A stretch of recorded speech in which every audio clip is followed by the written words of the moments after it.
Hi, I'm Jamie. I'm a freshman screenwriting student. I wanted to say thanks for coming. I really enjoyed your movie. I appreciate you being here. My question sort of dovetails with Valerie's last question.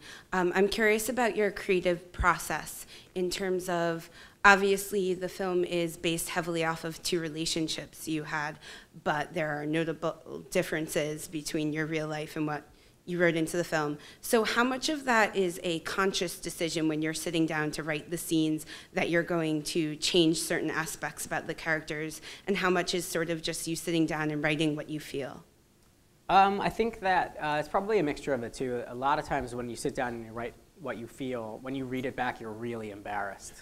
And you're like, oh, wow, like I've got to make sure no one ever sees that. Delete, delete, delete. And in our case, I had a writing partner who was able to be like, no, no, no, we're keeping that. And I'm like, no, I can't let anyone ever see that. He's like, no, that's got to stay. So that was helpful because I absolutely do have like this finger on the delete button at all times. Even if I'm writing Pink Panther 2, like I'm deleting that thing.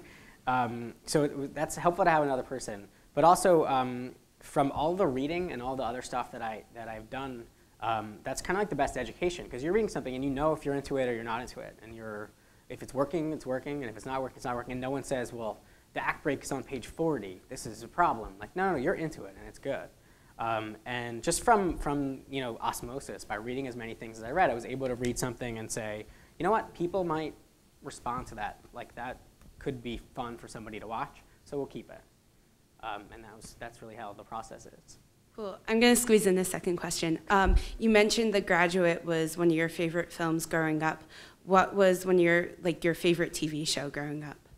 My favorite TV show growing up was probably The Wonder Years for a while. And then I loved Sports Night, the Sorkin Sports Night. And I became kind of like a Sporkin maniac, you could say. And West Wing, and I just like his ability with language was always something that like, you know how people fall asleep listening to like Spanish on tape to try to learn Spanish? I would leave it on the TV and hope that it would like get in my brain and I could do it one day.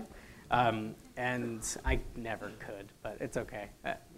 But he's the best. He's my favorite. If you haven't seen Sports Night, you should get that DVD. It's awesome. Thanks. Thanks.